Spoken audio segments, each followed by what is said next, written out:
자, 이제 세 번째 파트, 유전자를 쇼핑하는 시대 무엇을 준비해야 할까를 알아보겠습니다. 여기서는 생명공학에 대한 여러 가지 윤리적 관점을 살펴보는데요.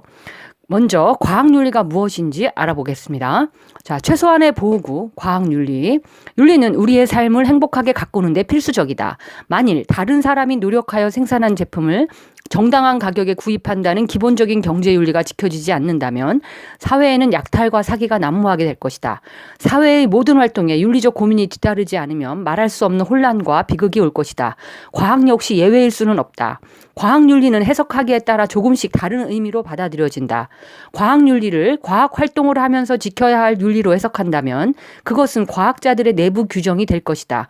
이 경우에는 과학자가 얼마나 양심적으로 거짓이나 조작 없이 연구를 수행했는가, 성과를 연구에 대한 기여도에 따라 연구원들에게 공정하게 배분했는가, 연구실 같은 조직 내에서 부당한 억압이나 인권 침해 등은 없었는가 등이 과학윤리의 쟁점이 될 것이다. 즉, 과학윤리는 1차적으로 과학활동을 수행함에 있어 과학자들이 지켜야 할 지침을 의미한다.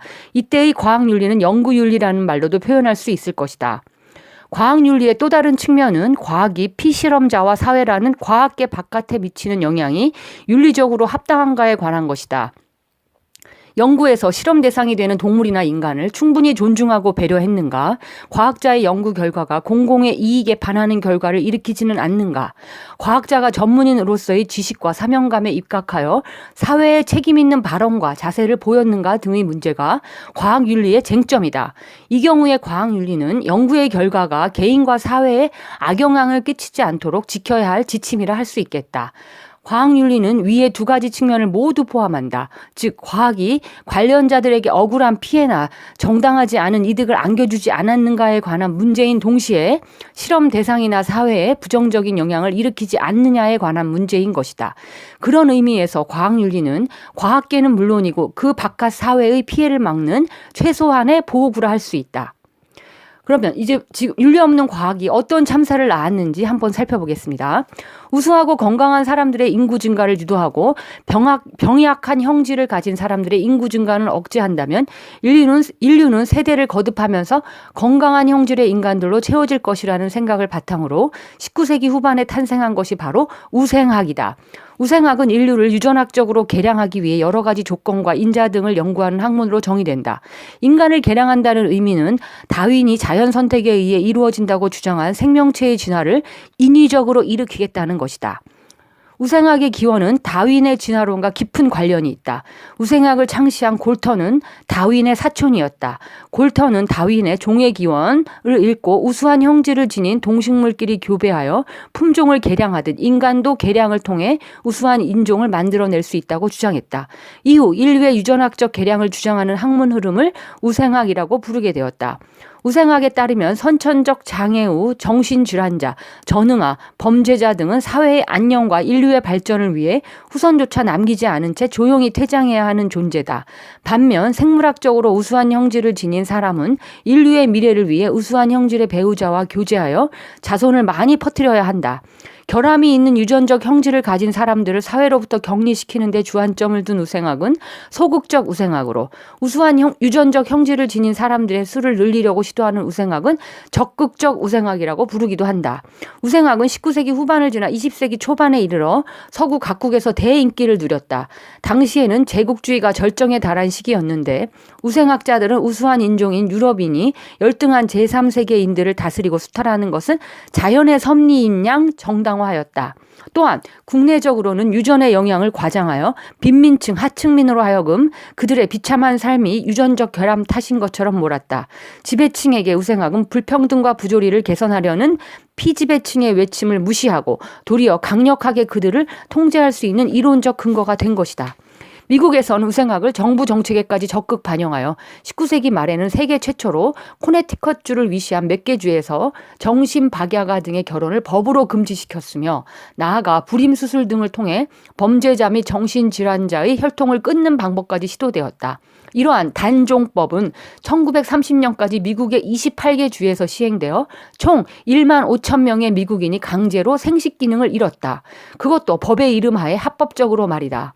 단종법은 1958년 폐지될 때까지 총 6만 명의 미국인에게 시술되었다. 이와 유사한 법이 복지국가로 유명한 독일, 스웨덴, 노르웨이 등 유럽의 국가에서도 시행되었다. 우생학이 인류에게 미친 해악의 결정판은 무엇보다도 나치 독일의 유대인 대학살이었다. 나치는 독일인의 근간을 이루는 아리안 민족을 가장 우수한 인종으로 내세우면서 자신들의 피가 하등한 민족, 특히 유대인의 피와 섞여서는 안 된다고 주장했다. 나치는 권력을 잡자마자 다음 해인 1933년 소위 우생학 법률을 공표하여 1945년 제2차 대전으로 패망할 때까지 유대인과 집시 그리고 소련군 포로까지 수백만 명을 격리하여 학살했다. 우생학의 비극은 그것이 과학적 오류를 담고 있을 뿐 아니라 윤리의식이 결여되어 있었기 때문에 일어났다. 첫째, 우생학의 과학적 오류는 유전자가 모든 것을 결정한다는 지나친 확신에 있다. 이를 유전적 결정론이라고 한다. 형질의 많은 부분은 유전자로부터 기인하지만 그렇다고 형질의 100%가 유전자에 의해 정해지는 것은 아니다. 누군가 장애를 갖고 있다 해서 그 외의 신체적, 정신적 능력까지 부족하다고 볼 수 있는 근거는 없다. 그러나 무엇보다도 우생학이 지닌 가장 커다란 맹점은 윤리적 양심의 결여에 있다. 신체적, 정신적 능력에 따라 인간의 가치를 평가한다는 발상 자체가 비극의 씨앗이다. 물론 지금도 인간은 갖가지 잣대에 의해 평가받는다.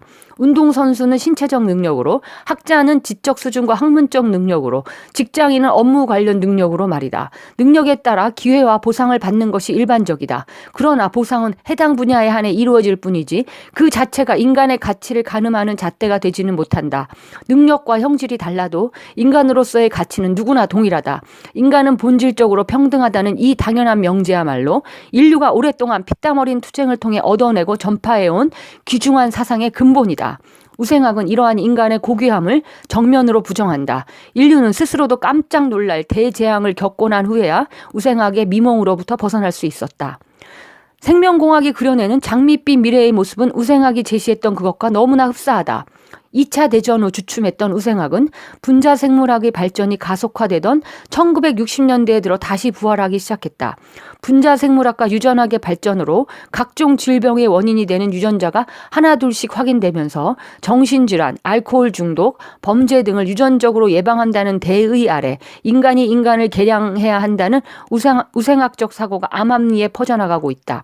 유전자 조작을 통해 부모가 원하는 형질을 지닌 아이만을 골라 낳거나 유전자 검사를 통해 태아를 선별해야 한다는 주장은 인간의 등급을 매겨 개량해야 한다는 우생학의 관점과 너무도 유사하다. DNA 이중 나선 구조를 발견함으로써 생명공학의 토대를 제공한 왓슨은 일찍이 흑인들의 지능이 백인들보다 열등하다고 주장한 바 있으며 뱃속의 태아가 동성애자로 판명된다면 산모에게 낙태할 권한이 주어져야 한다고 말하기까지 했다. 동료 크릭 역시 모든 신생아는 유전적 자질에 대한 검사를 받기 전에는 인간으로서 인정되어서는 안 되며 그 검사에서 실격하면 생존권을 박탈할 수밖에 없다는 섬뜩한 주장을 편 적이 있다. 이처럼 우생학과 비슷한 아이디어에서 출발한 유전자 쇼핑 시대의 패러다임이 유사한 비극을 일으키지 않을까 하는 우려는 당연한 것이다.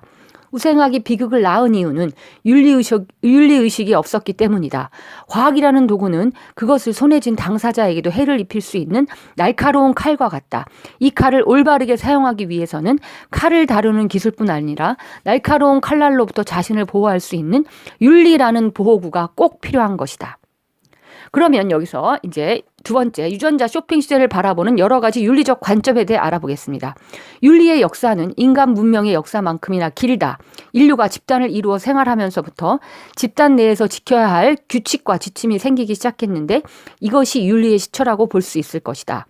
다양한 윤리적 관점 중 오늘날 생명공학의 발전과 관련하여 적용될 수 있는 윤리적 관점들로는 4가지를 얘기하고 있는데요. 공리주의, 의무론, 정의론, 생명중심주의 이렇게 4가지를 들 수 있습니다. 첫 번째, 공리주의에 대해서 알아보겠어요. 공리주의라는 건 선의 합이 크면 모든 것이 좋다라고 정리할 수 있겠는데요. 공리주의, utilitarianism, 우리 한자어로 지금 한자어를 볼 수 있으면 봐주세요. 공리주의는 종종 공리주의라고 잘못 쓰기도 한다. 여기서는 공공할 때 공짜죠. 공리주의를 창시한 벤담이 남긴 최대 다수의 최대 행복이라는 말을 듣노라면 더더욱 그런 실수를 하기 쉽다. 그러나 유틸리티, 공리가 의미하는 바는 행복 또는 쾌락에 대한 효용이기 때문에 공공의 이익을 의미하는 공리와는 다르다. 공리주의는 사회 전체의 행복 또는 쾌락의 합을 극대화하는 것을 모든 판단의 기준으로 삼는 윤리적 관점이다. 공리주의의 핵심은 크게 세 가지다. 첫째, 행위의 옳고 그름은 그 행위의 결과가 긍정적이냐 부정적이냐에 달려있다. 행위의 동기나 명분을 중시하는 동기주의나 과정주의와 달리 공리주의는 결과 자체에 주목한다. 어떤 행위를 할 때 그 행위가 얼마만큼의 선과 악을 산출할 것인지를 생각한 뒤 선에서 악을 뺐을 때 남는 선의 크기가 최대가 되도록 행동해야 한다는 것이다. 둘째, 공리주의에서 선은 행복 또는 쾌락이고 악은 고통이다. 여기서 쾌락은 배부름일 수도 있지만 지적 만족도 포함된다. 인간이 크고 작은 욕망을 충족시킴으로써 느끼는 긍정적인 느낌은 모두 쾌락이다. 이는 인간의 욕망이 억압받아야 할 것이 아니라 적극적으로 추구되어야 할 대상이며 욕망이 충족된 상태인 행복이 삶에서 가장 중요하다는 것을 의미한다. 셋째, 공리주의는 개인뿐 아니라 모든 인간의 행복을 추구한다는 보편주의적 특징을 지닌다. 최대 다수의 최대 행복을 추구하는 행위가 옳다는 것이다. 이는 대중의 행복을 보장하는 사회를 건설하는 데 있어 강력한 원리로 기능했다. 공리주의의 가장 커다란 의의는 인간의 행복과 쾌락 추구에 대한 죄의식을 던져버렸다는 점이다. 서양 역사에 지대한 영향을 끼쳐온 기독교에서 인간이 사는 목적은 행복의 추구가 아니라 신을 향한 회개와 봉사였다. 그러다 보니 인간의 희로애락을 억제하는 금욕주의를 추구할 수밖에 없었다. 그런데 공리주의가 인간의 삶에서는 행복, 즉 쾌락의 추구가 가장 중요하다고 주장하고 나선 것이다. 또한 벤담이 주창한 공리주의에서 추구하는 것은 행위자 자신만의 행복이 아니라 관계된 모든 사람들의 행복이며 모든 개인은 한 사람 이상으로 계산되지 않는다. 이는 특권층의 행복에 무게를 두지 않음으로써 개인의 무제한적인 쾌락 추구로 인해 사회에 해를 끼치는 것을 허락하지 않겠다는 의미다.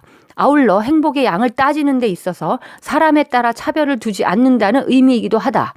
소수의 특권층이 아니라 다수의 행복을 보장하는 사회는 공리주의가 추구하는 목표다.